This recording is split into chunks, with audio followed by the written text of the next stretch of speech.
Haunted history. Wivenshaw Hall. A beautiful 16th century timber framed former manor built in 1540, located in Wivenshaw, Manchester. The house was originally built for Royalist Robert Tatton and remained in the family for around 400 years. The manor was also the subject of a battle during the English Civil War, during the winter of 1643 to 1644, in which the Royalists held strong until their surrender after the Roundheads brought cannons to the property. The property was confiscated but later returned to the Tatter family after paying a £700 fine. Paranormal activity reported at the hall includes unexplained knocking, spirit lights, physical manifestations, and disembodied footsteps. The ghost of a white lady is believed to roam the upper floor of the hall, though attempts by visitors to interact with the white lady see the spirit vanish as quickly as she is seen. Many believe the white lady is called Mary Webb, a former servant at the hall who died attempting to flee the Roundheads. The ghost of a monk has been witnessed walking through the hall, though his face is concealed by his hood, so his identity has never been confirmed. Haunted history. Glamis Castle, a beautiful castle located in Scotland that is steeped in paranormal legend. Before the site hosted a castle, it was the location of a hunting lodge where Malcolm II was killed by bandits.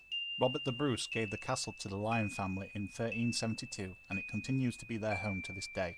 One of the most famous legends is known as the Monster of Glamis. One version of the legend states that the first son of Thomas and Charlotte Lyons, great-grandparents of the Queen Mother, did not die at birth, as recorded, and was instead locked away because of his hideous deformities. Many believe that the monster was hidden away in a secret room that was built and then bricked up upon his death. Another legend is that of Earl Beardy. 15th century Earl was a notorious gambler and loved to play cards. When a Sabbath day approached, his host refused to play, which led him to proclaim he would play until doomsday or with the devil himself. The legend continues that a stranger approached the Earl for a game of cards, but as the night went on, the stranger revealed himself to be the devil and claimed the Earl's soul. There are also various spirits said to reside at the castle. The ghost of an unidentified woman with no tongue is seen wandering the grounds, pointing to her disfigurement, perhaps seeking aid. A grey lady ghost has been witnessed by many in several parts of the castle. Some speculate it to be the spirit of Lady Janet Glamis, who was accused of witchcraft and burned at the stake in 1537. The ghost of a young boy is seen sitting by the door of the Queen's room. He is believed to be a servant boy who once called the castle home. Haunted history. The Golden Fleece. One of the oldest pubs in York, with local archives mentioning the pub in 1503. It is also believed to be the most haunted pub in the country according to a study carried out in 2023. This should come as no surprise, as some consider York to be one of the most haunted cities in the world. There are reports that claim that no fewer than 15 ghosts haunt the inn. Paranormal activity reported includes physical manifestations, spirit lights, unexplained footsteps, and objects mysteriously moving. The ghost of Lady Anne Peckett, wife of John Peckett, former mayor of York and previous owner of the inn, is believed to roam the corridors of the Golden Fleece. Many believe she is responsible for objects mysteriously moving around the building. The ghost locals have called One-Eyed Jack appears at the bar wearing what appears to be a red coat uniform and carrying an old pistol. The grumpy spirit of an old man is seen around the bar area, though his identity remains a mystery. The ghost of a little boy dressed in Victorian clothing is also seen around the bar area. Many believe him to have been trampled by horses outside the inn. The ghost of a Canadian airman is seen in full uniform walking the hallways. He is believed to be responsible for the unexplained footsteps. Finally, many staff and visitors have also reported seeing Roman soldiers in the area around the inn, though the frequency of the haunting is unknown. Haunted history. Chillingham Castle. A beautiful 12th century castle located in Chillingham, Northumberland. Originally a monastery until it became a fortified castle in 1344 when battlements were added due to its importance during border disputes. Despite its beauty, the castle has seen many bloody tortures carried out within its walls, as well as various executions. Some parts of the castle are open to the public and the location regularly offers paranormal related events. It is marketed as Britain's most haunted castle. It has seen various paranormal activity reported throughout its history, including disembodied voices and footsteps, spirit lights, and physical manifestations. The voices of two men in a heated argument can often be heard inside the chapel. However, when an effort is made to find the cause, the talking ceases. An entity known as the Blue Boy is believed to haunt the Pink Room. He is very friendly and seems to enjoy interacting with visitors.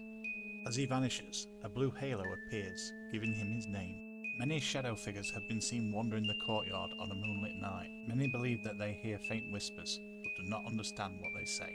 Haunted history. Lyceum Theatre. While the theatre itself is only 127 years old, it was once the location of the Grand Theatre of Varieties, which was a large wooden venue that hosted many different forms of entertainment, including circuses. Unfortunately, the venue burnt down in 1893 and was replaced with the City Theatre, only for it to be demolished 6 years later to make way for the Lyceum Theatre. The theatre once faced the prospect of demolition after its closure in 1969. However, it was saved thanks to the Hallamshire Historic Building Society. In 1985, it was purchased by two local businessmen and with the help of the local council underwent huge restorations, finally reopening in 1990. Paranormal activity reported at the theatre includes unexplained smells, physical manifestations, and disembodied crying. The ghost of a giant man called Ben has been reported around the stage area and outside the building. He is believed to have been connected to the Grand Theatre of Varieties that once stood on the site. According to reports, he gives off a strong odour of horses. The ghost of a former manager of the Lyceum is believed to watch workers as they complete important jobs to keep the theatre in operation. In the book Haunted Sheffield, there is an account where a stagehand recalled an interaction with this spirit with his foreman. Finally, a ghost of a grey lady is said to walk the backstage area of the theatre. She is believed to be responsible for the unexplained crime. Haunted history. Sawston Hall. A beautiful 16th century Tudor mansion located in Sawston, Cambridgeshire. The hall became a point of interest in 1553 due to Mary Tudor. While fleeing the Duke of Northumberland, she sought refuge at the hall, but was forced to flee after being tracked down by the Duke's troops, who would burn down a large portion of the hall. It would be rebuilt between 1557 and 1584. The hall was the home of the Huddleston family for over 400 years, until the 1980s, when it became a language school, until its private sale in both 2010 and 2014. Paranormal activity reportedly includes disembodied knocking and footsteps, physical manifestations, and spirit lights. The ghost of Queen Mary Tudor is believed to roam the house and its grounds, though the frequency of the haunting is unknown. The ghost of a grey lady is said to haunt the tapestry room. She is said to knock on the door 3 times before her spirit enters the room. Her identity, though, remains unknown. Finally, another unseen spirit is believed to play a spinet within the hall, but when the music is investigated, no natural explanation can be found. Haunted history. Michelin Priory. Michelin Priory is the site of a former priory that was founded in 1229, located in East Sussex. In 1537, the priory was seized by King Henry VIII during the dissolution of the monasteries, who passed the land on to his chief minister, Thomas Cromwell. The priory would change hands several times until it came into the possession of Thomas Sackville in 1601.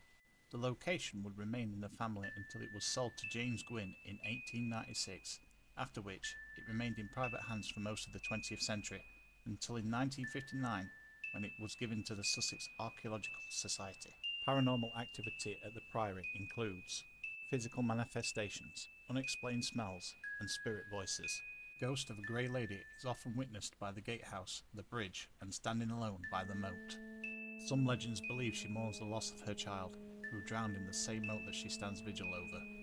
Former owner Thomas Sackville is believed to wander the hallways of what was once his home. Mediums who claim to interact with his ghost claim him to be a very negative spirit.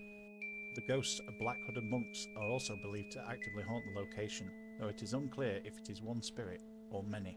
Haunted history. Rycroft Hall.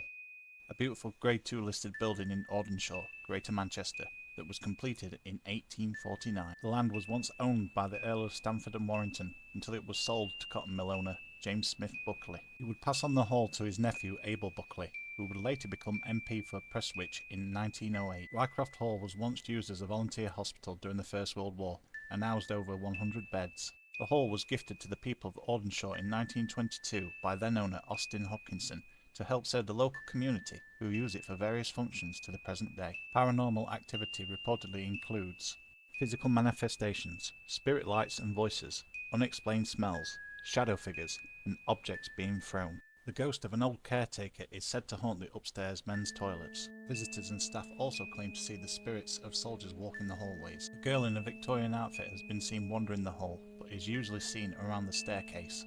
She is believed to have fallen to her death from that same staircase. The ghost of a nurse is said to haunt various parts of the hall, but is usually seen around the cellar area. The cellar area would have been used as a morgue during the First World War, which may explain the paranormal activity that takes place there. Haunted history. Belgrave Hall. A Queen Anne-style building built in 1713 located in Belgrave, Leicester. Set within 2 acres of walled gardens, it was the home of Edmund and Anne Craddock. Unfortunately, 2 years after its completion, both Craddocks passed away. The house was sold for a sum of £1,350 to John Simons, who purchased more of the land of the surrounding area to increase his estate. The property would pass to his youngest son Nicholas, who remortgaged the house, which ultimately led to the sale to William Southwell. After his death, the whole passed to his brother-in-law's family, the Vans, and remained in their possession until it was sold to John Ellis in 1845. The estate is currently owned by Leicester Museums and hosts a variety of events. The hall became famous for an instance of paranormal activity, where 2 ghostly figures were recorded on security camera outside the hall in 1999. While many believe they have found an explanation for the activity, many also believe it to remain unexplained. Paranormal activity reportedly includes cold spots, shadow figures, and disembodied footsteps. There was once a report that a ghostly pair of legs were once spotted by a member of staff ascending the stairs, but then they quickly vanished. The ghost of a lady dressed in Victorian clothing was also witnessed in the same area by staff, though her identity remains unknown. Haunted history. The Old Queen's Head.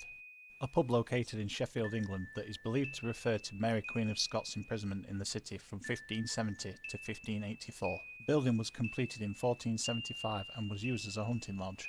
A pub was built next door in 1840 and in 1862 would be combined with the old lodge, creating the building as it stands today. The pub has seen various paranormal activity reported throughout the years, including shadow figures, door latches unlocking and locking without explanation, lights flickering, and physical manifestations. There seems to be an unknown entity in the ladies' toilets, making its presence known by attempting to unlock occupied cubicles. The ghost of a Civil War soldier was witnessed in the old main hall near the fireplace while renovations were carried out on the pub. There is a legend regarding a phantom beer that would mysteriously appear on the bar at the end of every night. The landlord at the time blamed his staff, but they were not responsible. Deciding to test a theory, he left it on the bar overnight and returned the following day. To his shock, it had been drunk. To see if the activity would reoccur, he set up CCTV, but the pint never appeared again. The ghost of an old man is said to cause the lights to flicker late at night. His identity remains unknown. Some claim that a phantom hound sits at the feet of customers. Finally, a medieval boy is believed to favour women with blonde hair. He is said to tug on their hairs to gain their attention.